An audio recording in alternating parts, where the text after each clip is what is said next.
જય શ્રી કૃષ્ણ. તો આપણે જે પાકચંદ્રિકાનો શિંગાર જોઈ ગયા એની આપણે ત્રવલ દુગદુગીનું જોયું હતું. તો હવે આપણે આની અંદર આપણે ત્રિલળી માળા જોઈશું. તો મેં ગોપમાળા ધરાવી દીધી છે.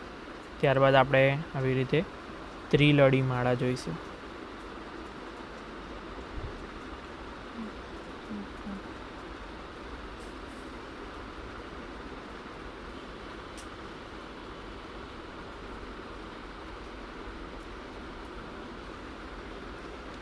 અને સહેરાનો શિંગાર આપણે જોઈશું. જો તમે બાતીના શિંગાર કરતા હોય તો આવી રીતે બહાર બધી માળાઓ ધરવીને અહીંયા અંદર હાસ ત્રવલને એ ધરવા. પણ જો તમે ન ધરતા હોય, બાતીના શિંગાર ન ફાવતું હોય, આવી રીતે તમે બધી વિવિધ માળાઓ લઈ શકો છો. અને આની અંદર આપણે આવી રીતે ગોળ ચોકીની કરેલી પોંચી ધરાઈશું.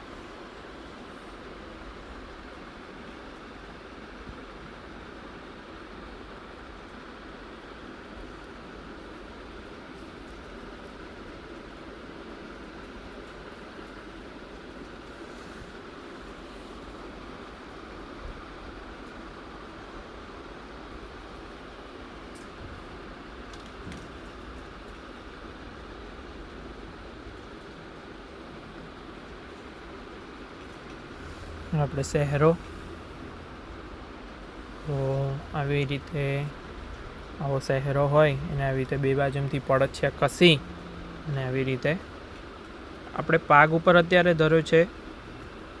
ધુમાલો ન બિરાજતો હોય તો શું કરી શકાય એ પણ હું તમને જણાવી દઉં છું. તો પહેલાં સહેરો ધરાઈ દેવો અને પછી એક વખત આપણે સહેરો ધરી લઈએ. આવી રીતે એકદમ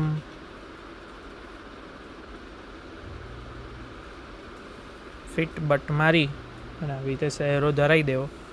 ત્યારબાદ આવી રીતે કોલેની પાનની આજુબાજુના આવી રીતે જે બે છોર હોય એને આપણે દુમાલાના સહેરા તરીકે આપણે ધરાઈ શકીએ છીએ.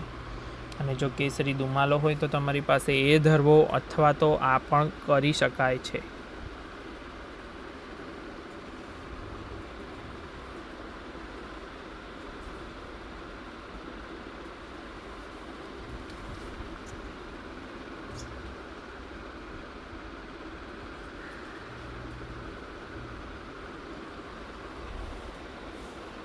આપણે લૂમ ધરાઈ દઈશું.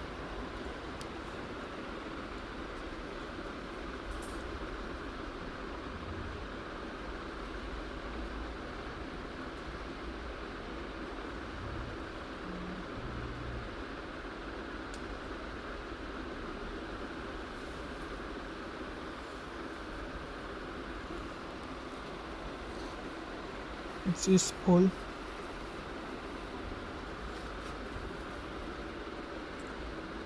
અને સહેરો છે તો કુંડલ આવશે. તમારે અહીંયા જે કુંડલ લખ્યા હોય એ પ્રમાણે ધરવા. અહીંયા હું મત્સ્યકૃત કુંડલ ધરું છું.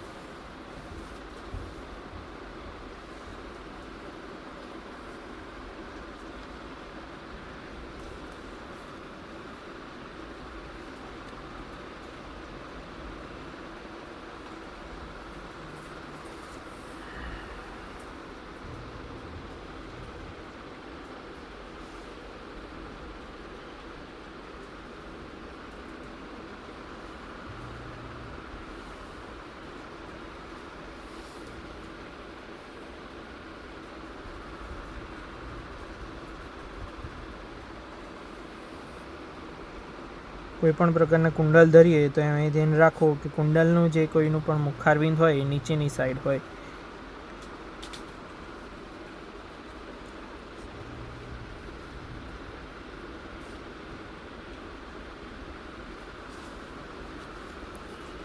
મયુગ્રાકૃત કુંડલ આપણે ધરશું તો એ પણ જોઈશું કે કેવી રીતે ધરવા. અને જો સહેરો હશે તો ચોટી બહારની સાઈડથી આવશે. અને આમાં એક આપણે વિશેષ શિંગાર ઉમેરીએ કે હમેલ.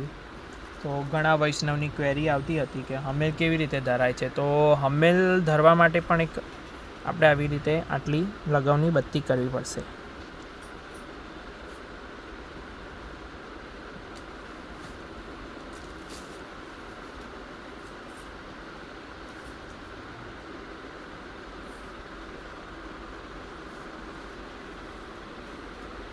અને આવી રીતે અહીંયાથી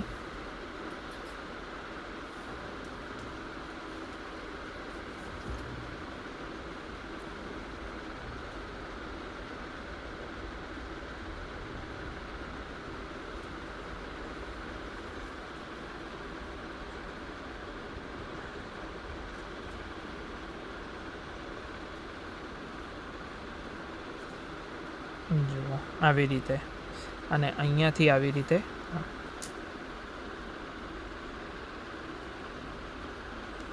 રીતે હમેલનો શિંગાર આપણે જોયો. હમેલ, દુમાલા, સહેરા, આપણે ઓઢણી દરી, અને જોઈ લઈશું દરેક વૈષ્ણવને આવી જ રીતે શિંગાર ધરવો હોય એની માટે આપણે ફોટો પણ શેર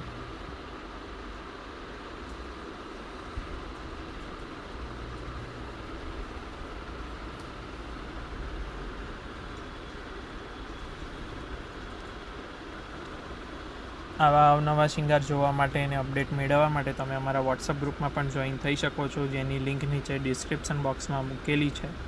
તો આપ સર્વેનો ખૂબ ખૂબ આભાર, ખૂબ ખૂબ ધન્યવાદ. કોઈ પણ શિંગાર આવો રેડી કરાવવા માટે પણ તમે અમને કોન્ટેક્ટ કરી શકો છો. જય શ્રી કૃષ્ણ.